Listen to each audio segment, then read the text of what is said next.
Oke, saya ingin ke Bu Yanti. Bu Yanti, pertanyaannya sekarang adalah begini, Bu.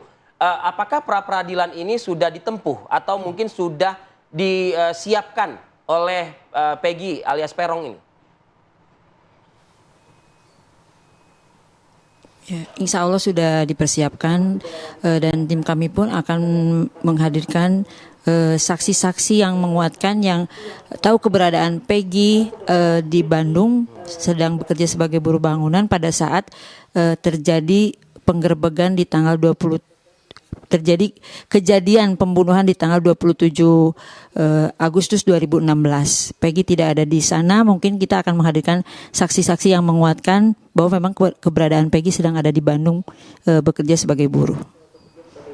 Nah, artinya tadi kalau Pak Ito sudah menjelaskan memang tidak ada korelasinya seorang tersangka itu dalam konferensi pers tidak perlu didampingi oleh kuasa hukum dan juga memberikan statement.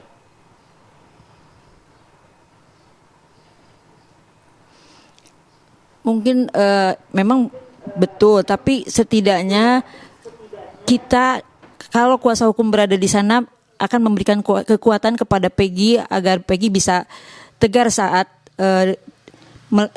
Polda melakukan konferensi pers. Tapi kan kami hanya meminta kepada Polda untuk memberikan 2 menit saja agar Peggy bisa mengungkapkan apa yang dia rasakan. Hanya itu, memang tidak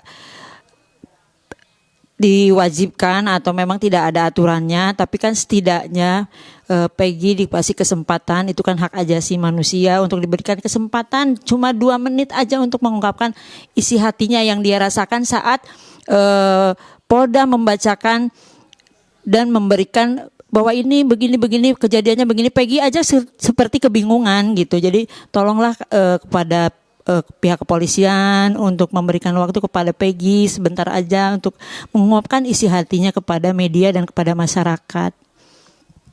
Ya, walaupun sebenarnya memang tidak ada hak dari Peggy untuk berbicara di konvers, tapi nampaknya kita juga sudah melihat ya pihak kepolisian memberikan waktu untuk Peggy juga menyampaikan ke awak media sesaat begitu ya sebelum kalau nggak diberikan mungkin udah diseret meninggalkan. Betul. Saya mau geser ke Betul. mau bergeser ke Pak Ito. Betul. Pak Ito, dari kuasa hukum dan juga keluarga Peggy ini akan mengambil langkah pra-peradilan. Tapi bagaimana menguji atau memastikan pra-peradilan ini juga tidak hanya formalitas nantinya, Pak Ito? Ya, baik. Secara material menurut saya Polda Jawa Barat saat ini sedang melakukan pendalaman terhadap saksi-saksi kunci ya. Saya kira saksi kunci saat ini sebagai terpidana maupun ada saksi kunci baru ya yang mungkin mengetahui. Kemudian di sini akan didalami adalah dugaan keterlibatan Peggy tentunya ya. Kemudian yang kedua perannya apa pada saat kejadian itu dan motivasinya ini yang paling penting. Motivasi ini akan menentukan nanti dan peran siapa yang pelaku utama ataupun hanya pelaku yang ikut-ikutan.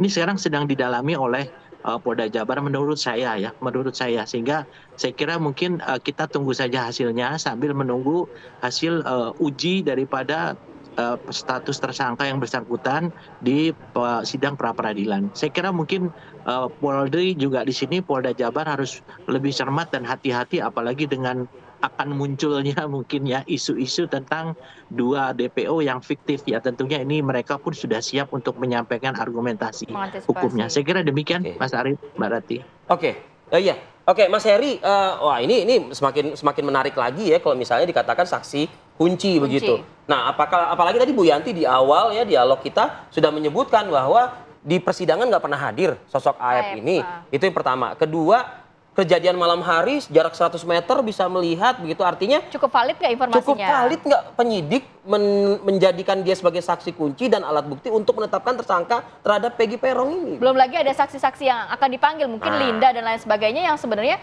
polisi masih bisa nahan dulu ya sebelum akhirnya memberikan konfirmasi. Tidak tergesa-gesa lagi. Ya, menurut saya memang yang paling celaka adalah kalau kita hanya menyandarkan the one and only pada satu orang. Apalagi perkara ini sudah lampau ya, maka harus dia ibaratnya makan bubur panas itu nggak dari tengah, tapi menyisir dari tepi begitu ya, dari pinggir. Kemudian apakah ini ada kaitan dengan bukti yang diajukan atau tidak, keterangannya tadi, maka itu diuji terlebih dahulu. Mungkin saat ini bisa itu dipakai terlebih dahulu, tapi kan pengujian sesungguhnya nanti adalah di persidangan, gitu ya. Persidangan. Berkaitan dengan konferensi pers tadi itu memang mungkin poinnya begini. Satu, berdasarkan pada formal hukum untuk menjaga keteraturan agar tidak ada tanya jawab berlebihan dan lain sebagainya, sehingga akhirnya sidang itu pindah ke konferensi pers, maka dibatasi betul dia. Tapi di sisi yang lain mungkin dari segi kuasa hukum Ibu Yeni beranggapan bahwa secara psikologis ya orang yang tidak paham hukum misalnya kemudian berhadapan dengan persoalan hukum kan perlu kadang arahan. Nah ini mungkin ke depan perlu diatur pembatasan yang limitatif juga lah. Ya penyidik punya kewenangan di sana, tapi di sisi yang lain secara humanity, secara kemanusiaan ini juga bisa dipertimbangkan. Nah pra peradilan ini menjadi penting ke depan berkaitan dengan pemenuhan unsur deliknya. Apakah terpenuhi unsur delik oleh yang bersangkutan atau tidak? Karena bicara tentang penetapan tersangka. Tapi untuk dia bersalah atau tidak, putusan pengadilan yang nanti menentukan. Maka kalau dia tidak memenuhi unsur delik, maka dia nggak punya kesalahan kan. Harusnya demikian yang disampaikan. Maka yang paling penting adalah mengkaji dari perspektif saksi tadi. kunci itu yang kemudian berdampak kepada penetapan tersangka itu tempatnya bukan di pra peradilan berarti? Iya, menurut saya Atau yang tadi Anda katakan, kalau bisa masuk sedikit ke substansi materi. Kalaulah memang ini, ya tadi ya gaya telikung dari hakim nanti adalah lebih senang ke arah sana, karena melihat ini sudah atensi publiknya luar biasa. Mungkin saja dihadirkan, ya. Kan ini berkaitan dengan kebutuhan persidangan, bukan tanpa dasar begitu ya. Dan pra peradilan ini juga menjadi penting, jangan sampai kalaulah misalnya mohon maaf kalah nih penyidik di pra peradilan ini, maka nasib tersangka yang lain juga akan mungkin bisa berubah. Dan ini bisa jadi tsunami perkara di Polda Jabar. Maka Polda Jabar harus mempersiapkan betul. Harus menjawab dengan kesungguhan dan juga ketelitian. Berkaitan dengan administratif dalam hal penanganan perkara. Persoalannya ini ada pergantian kepemimpinan atau penyidik atau penyidik yang sudah tidak bertugas lagi di tempat semula.